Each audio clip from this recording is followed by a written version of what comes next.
also, do you see any way, a peaceful way out of this whole mess? We have not discussed what historical, any negotiation. This was suggested by you last time to come at the very end. We did not discuss what historical circumstances factors shaped the current condition. Very good. We can start with that. Actually, you can jump into that, and then we will. Chronologically, it goes like that has to come first before we talk about peaceful resolution. Okay. Sure. So what I like to do actually is, it's good also for your own audience that they should understand what gave rise to the present political situation in Ethiopia, what gave rise. So I've written so many articles on this. I've been doing so many interviews on this as well. So I see so many factors have contributed to the ascendance of the new regime in Ethiopia. The new regime is the Abiy regime, of course. The number one factor is the crisis within the APRDF. Crisis within the APRDF, meaning between 2016 and 2018. There was some kind of incorrect handling of contradiction within the party. And as a result, what I have seen, what I have wrote early on, in fact, that article was written in Tigrinya and it was published on what's a newspaper called Araia in Tigray. It was published there. And I said then there was a fifth column, a group of fifth column within the APRDF. That's what I sensed then. Because these guys were sabotaging the objectives, the agenda, and the mission of the APRDF itself. And then ultimately, we found out that Abiy himself told us that he was in INSA and then delivering information to the guys in Eritrea, like Burhanu Naga.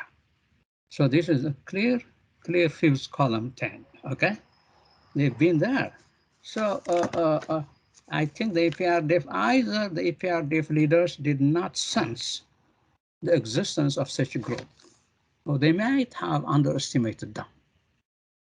You see, to underestimate your enemy is really bad. It's a bad thing, actually, it's a bad policy. And now, recently, I heard that, in fact, not only were these guys inside, built in, within the APRDF, they even are now bragging about it. They're saying that they've been preparing for the last 12 years to actually undermine the TPLF and ultimately oust the TPLF and then of course completely wipe out the APRDF itself.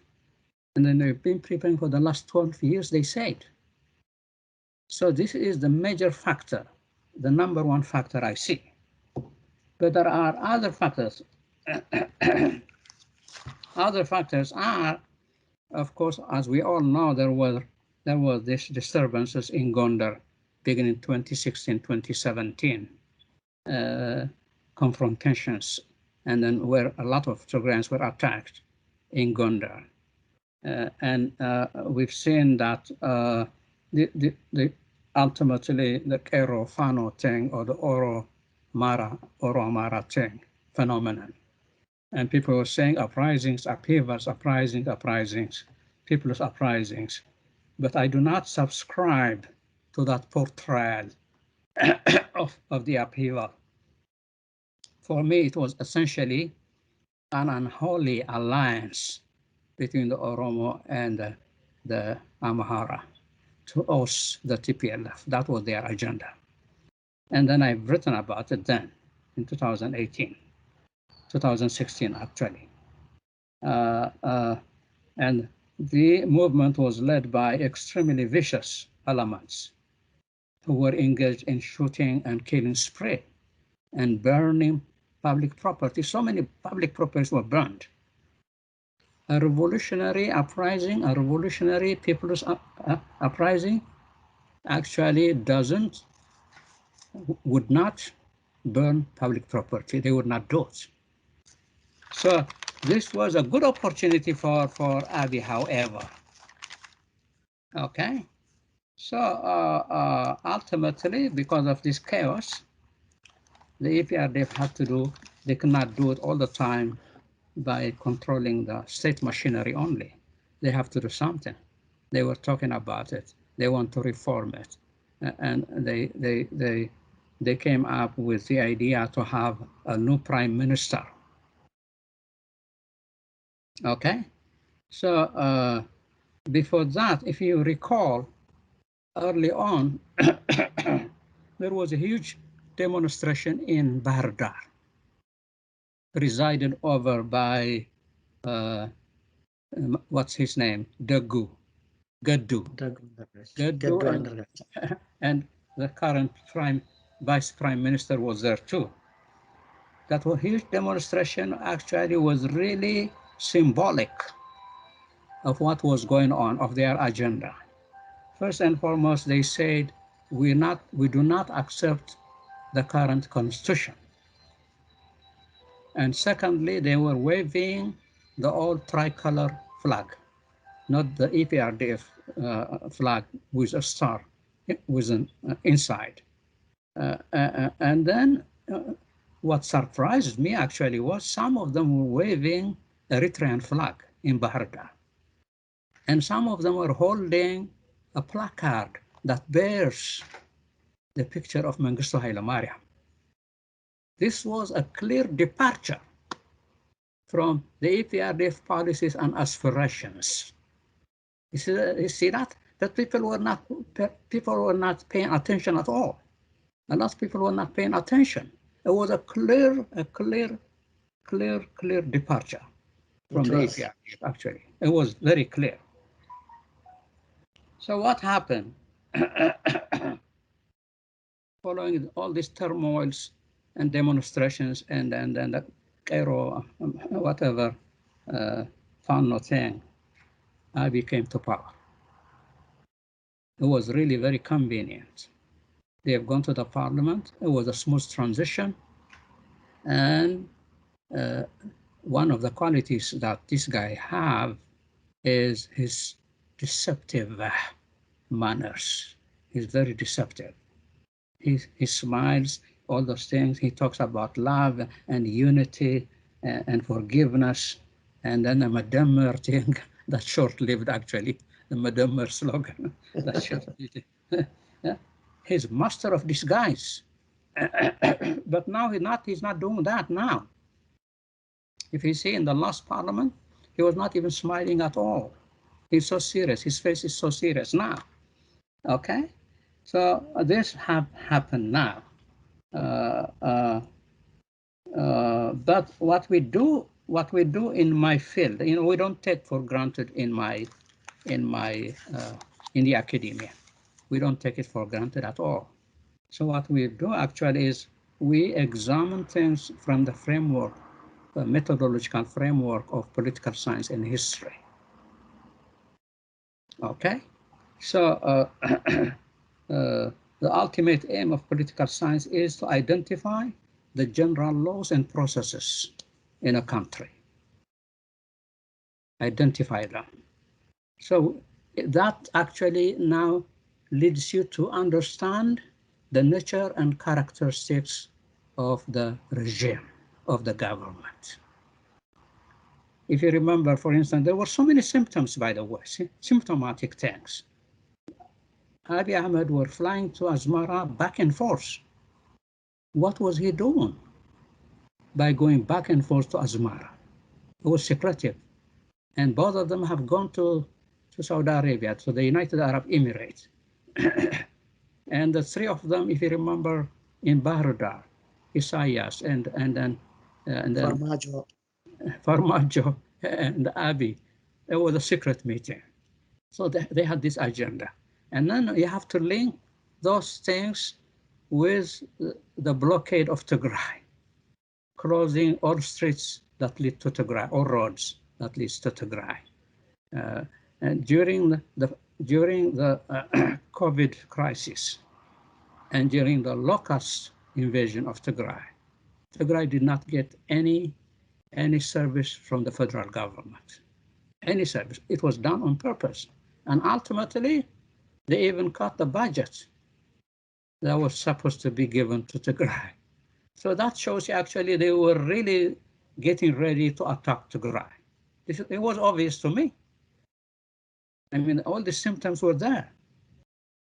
So, but people have this propensity to take things for granted, and then to granted the aura and appeal of a leader. They were saying Abiy, and now things have changed now, by the way. It's down with Abiy now. Down with Abiy. It's no longer Abiy. Okay? So we have to see those things. So many factors have now contributed to the coming of Abiy, and then other factors have now contributed to the downfall of Abiy, because he attacked Tigray. He took it for granted that he will do away with Tigray and he will stay in power forever. But that's not the case. He underestimated the people of Tigray, actually, really. So that's how I view it anyway. So you want to continue now with what he started early on. Yeah, very interesting. So this because of this background to this to how things came to a head, the background he gave us, and we've seen the world believing that the Tigray forces started it all on 4 November when they attacked the Northern Command. So given the background, the context that you just elaborated, why do you think many people tend to believe, or at least to consider this as something that triggered the war? Although you say that there was already a build-up, a conspiracy going on behind the scenes to attack Tigray. And together with that, would you tell us how Abiy fared in terms of the narrative of war, the war of narrative, rather? Okay, interesting. You see, the thing is this: we all know now, of course, that the attack on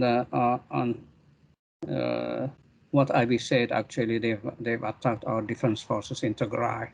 As a result, we're gonna go to war. But actually, long before that happened, on November 4, 2020, was a declaration. A week before that, actually, the Amhara militia and Fano and the Ethiopian Defense Forces, National Defense Forces, were already in Tigray. So the fighting already had begun. So whether the Tigrayan forces attacked the Northern Command or not would not make sense. It's not going to be like the cause for the war, as Abiy had. But to some extent, it worked for him because it mobilized the people, and they managed to mobilize the people by saying that they've attacked our Northern Command. I remember very well the President Sahle-Work saying that we are now being attacked by our own domestic enemy.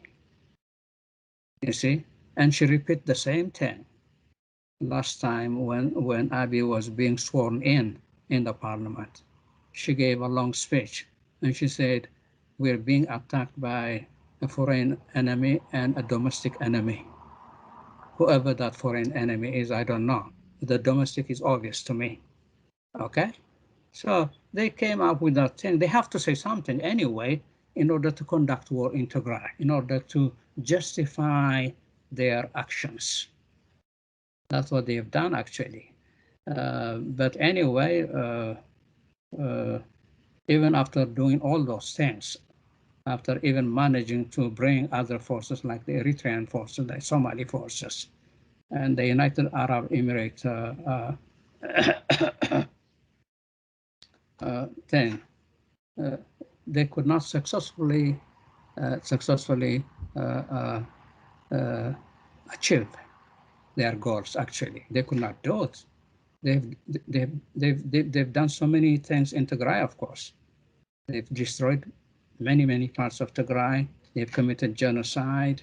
We all know that. But in the end, actually, they lost. They lost. So. So the war of narratives aspect, if you can dwell on that as well, because also following that Northern Command story, the issue of Mykadra also served to mobilize the public. Exactly.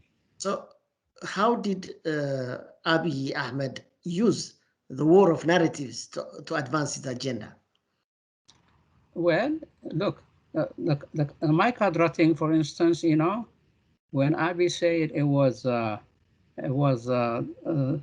Tigrayan people who did that, or TPLF did that. Some people in the international community were confused. Even Amnesty International, actually, I remember very well, when those things were said, they said Tigray is responsible. And we wrote them, actually, then. Me and my friends wrote them. You are wrong. You have to investigate what's on the ground. You don't know anything. You cannot simply imbibe or take for granted what Abiy told you. Okay? And later on, they investigated it, of course. Okay? And the Mykadra thing, the refugees that escaped from Mykadra to Sudan, they were interviewed too. So they said they came to our houses. It was like evening, and then they were asking for ID cards. If you are a Tigrayan or a Tigrinya name, they either kill you or do something. And they even said, one said actually, kill them, they are Tigrayans. So what does that mean? You see, but if you flip it over, and then you have to have this media that can sell it for you, so the external audience, to the international community. In that case, they were successful, actually. And they lie and lie and lie all the time. Because it's not just Abiy. Dina Mufti lies all the time. And Redwan Mahdi do the same thing. Redwan Hussein. Redwan Hussein, yeah, do the same thing. And they sell it via their diplomatic channels to the outside world. But now increasingly, that became actually counterproductive. Why? More and more, the Abiy regime is isolated. More and more, Ethiopia is isolated from the international diplomatic community. More and more. It did not work. You can come with certain narratives, you can lie and lie and lie, but ultimately, the international community is going to know. And I give credit to the Tigray diaspora in this regard, because they've done their best to actually communicate with their congresspeople, their senators, their member of parliaments. They made them aware, actually, especially the Irish parliament, always advocated on behalf of Tigray. It's because of the diaspora Tigray, actually. So they've done their best. Yeah. Now we will be moving to your perspective regarding what should happen going forward. But just recently, Alexander Rondos, who was the EU special representative to the Horn of Africa, and another scholar also who was with the Clinton administration, wrote an article in which they proposed a Dayton-style this what happened in Bosnia and how it was resolved, the Dayton Accord type solution to the problem in Ethiopia currently. What do you make of that? Do you see any value to this proposal? Well, certain proposals can work for certain places. They may not work for other places. But they appreciated the difference. They actually appreciated the difference between the two, but they said that can be adapted to the Ethiopian context. Yes. So that's how I sense it too.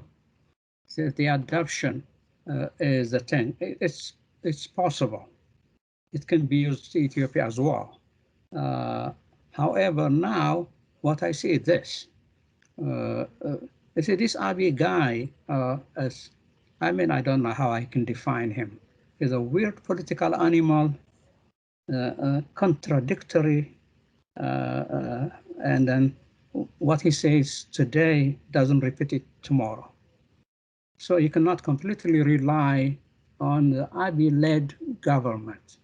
But if it's true, I've heard on when was that? A couple of days ago, the Ethiopian Foreign Ministry actually came up with a proposal to negotiate and peacefully settle the current problem. If it's true, I don't know. But if they have that agenda, why do they bombard Tigray? Why do they bombard other things? Why do they want to escalate the war? See, that's the contradiction I see now. So, but it's highly possible the more it's cornered, the more the government is going to say, okay, we'll come to the round table. Because I told you early on, if a shift of power determines everything. So that's one possibility. I see it as a possibility though. I cannot completely say for granted that Abiy is going to sit down and negotiate with what he labels his enemies, the Tigray forces and the Benishangul and Afar and others. But he may be forced to do it. It's possible. If that is possible, it's good for the country too, by the way, because war is going to stop. There could be some relative, everything is relative, as you know, relative peace in the country, okay? So it might work, I don't know, but I'm not so optimistic about it. So what, in your opinion, works? Your own perspective of the... My opinion, my thing is this. You see, by the way, talking about peaceful resolution to conflicts, I have written so many articles on that. In fact, a month before Abiy declared war on Tigray, I rewrote an article that I wrote a long time ago. The title is National Reconciliation and Development in Ethiopia. And then I sent that article to the Ministry of Peace, where Mefriat is.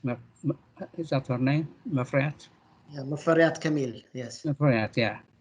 And then whoever that person is from that office said it's a good article. But I doubt it very much whether they have read it or not, because they were preparing for war. They were not going to give it due attention to that kind of article. So the reason I'm telling you this now is I, as a scholar, and in principle as well, always want to have this dialogue. Dialogue is really, really good. It's civil, it's peaceful, it's human. So I wish we could have peacefully resolved negotiating round table or whatever between the forces are fighting and the Abiy regime. But my opinion is it's not going to happen. I could be wrong, but it's not going to happen because Abiy is stubborn. His advisors are stubborn as well. So it's going to be resolved by military force, it seems to me. Okay, now finally to the issue of accountability. So all these injustices, all these atrocities, Yeah. will there, do you think there will be accountability? Will not people get away with it? And also your comments on the joint investigation of the violations and abuses in Tigray by the United Nations High Commissioner for Human Rights and also the Ethiopian Human Rights Commission, whose report will be out. It will be presented to the, Human Rights Council of the UN in Geneva after 10 days. What's your take on that?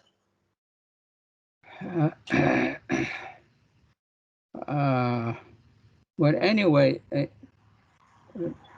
I and my group here in the diaspora, especially in the United States, came up with the idea early on, and we even filed a charge against Isaias and Abiy to the International Crime Court, ICC. And we were actually dealing with them like several times. They wrote us 2 times. It was delayed for some time because they've committed genocide. So we want them to come to the ICC. That's what, but ultimately the response that we got was they've seen all the evidences actually really that the genocide was committed. But the problem with the United Nations Security Council was they were not even talking about genocide. They were not even, let alone bringing these guys to the ICC. Some of them are not signatories at all, like the United States. However, the Rome Statute actually says it doesn't matter whether a country is a member or not. They abide by the law. They have to abide by the law. If they commit genocide, they will be accountable for that. Okay, so I don't know what they're going to do, but it's sometimes what they do is like they've done for the issue surrounding Darfur in Sudan. They brought these unknown figures and they brought them before the courts. They might do the same thing for the Ethiopian thing too, because I've heard that some people are going to come before the court, but probably unknown figures as well, not like Abiy, not like Ghelawdewos, and like others. Can you shed some light on that? Who are from which countries? Is it from Ethiopia or also from Eritrea, and who is Eritrea, bringing them to court? Who is pushing this from behind? which one? Can you paraphrase that one? Can you shed more light on this issue of bringing some people, even if they are of less Oh, position? the Sudan in Sudan. I was talking about Darfur. You were talking about Darfur all the way, or you were also referring to Ethiopia now? I was referring to Ethiopia too, but let me clarify that. With respect to Darfur, the ICC itself has now opened an office in Khartoum. They are actually investigating who was responsible, who is accountable for all the genocide. Okay, so and then ultimately they said that some people are going to come before the courts, face justice. And for the Ethiopian thing, it's a new thing, and I don't rely on social media, unfortunately, because if you're a scholar, you have to have certain level of doing some research and what have you. But it was Ledeto Ayalo and others who came up with the idea that some 43 people from the Ethiopia are going to come before the ICC. But it was a short thing, no explanation how it came about and who initiated it, doesn't say anything. So I dismissed it as a social media thing, you know. I don't want to rely on that. So, but it could be possible too. I don't know. I have no idea. And your view regarding the joint investigation into the human rights violations in Tigray by the UN High Commissioner for Human Rights and Ethiopian Human Rights Commission. Their report will be presented to the Geneva Human Rights Council 10 days later. Yeah, that one is a good thing. We only had an objection to the Ethiopian Human Rights Commission. When I say we now, I'm talking about the Tigray Global Advocacy Group. We've accepted that of the United Nations Human Rights Council. And the lady that was leading it actually have gone to Tigray herself. And then we said we proposed that they should not rely on the Ethiopian human rights thing. I mean, how far independent they are, we don't know. And we propose that they should investigate the realities on the ground, in Tigray by themselves, the UN Human Rights Council. That's what we propose to them. But now they have enough data with respect to what happened to Tigray, genocide, atrocities, and rape of women, and what have you.